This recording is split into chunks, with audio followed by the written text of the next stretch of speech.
Alam mo, Beto, okay lang yun. Kahit hindi ka marunong mag-English at utay-utay ka sa pagbabasa ng English, love pa rin kita.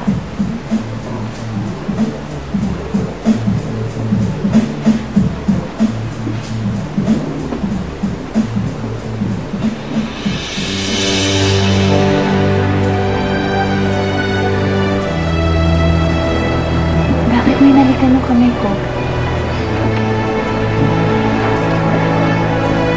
Kasi ngayon lang may nagsabi sa akin na mahal niya ako kahit mahina yung kote ko.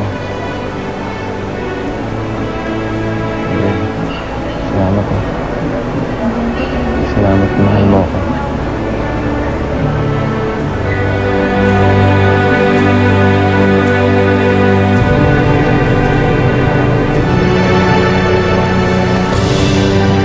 Awang-awa kay Rosalinda ngayon.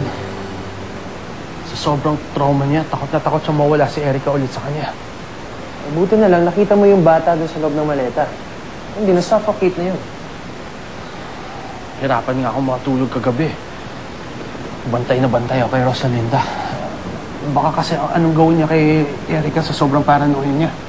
Dito muna siya, Rosalinda, ha? Para hindi ka mahirapan sa pagkarga. Oo, Dok. Dito lang ako sa tabi niya, babantayan ko siya. Dito lang din ako para mabantayan ko kayong dalawa, ha? Punasan mo yung pawis, ha? Lupita? Hindi kita binabayaran para bantayan mo yung baliw na yan.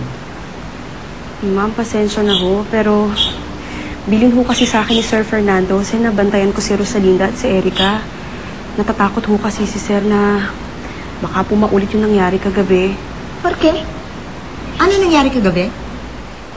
Hindi mo kayang alagaan at tignan si Rosalinda 24/7. Hindi yan ang solusyon mo sa mga problema mo. Ano naman ang pwedeng solusyon?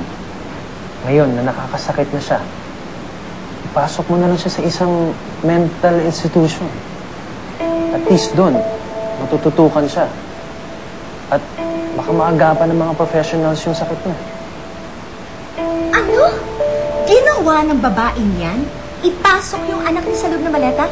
Tama ba yung narinig ko? Yes, ma'am.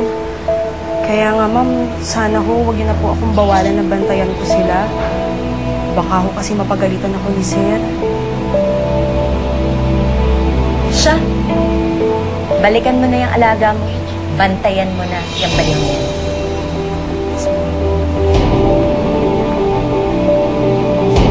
Alam ko na ang gagawin ko para lalo kang mabaliw, Rosalinda. Para lalong hindi mo na mailayo sa akin ang anak ko.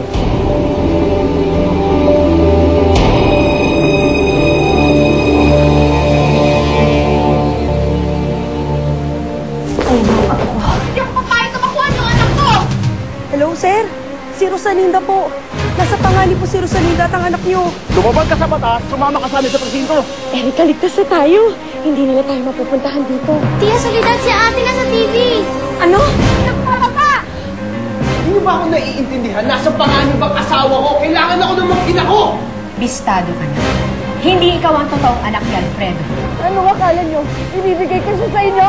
Mabuti nga kung tuluyan na mahulog yung babae yan na mawala na yung problema ko sa kanya.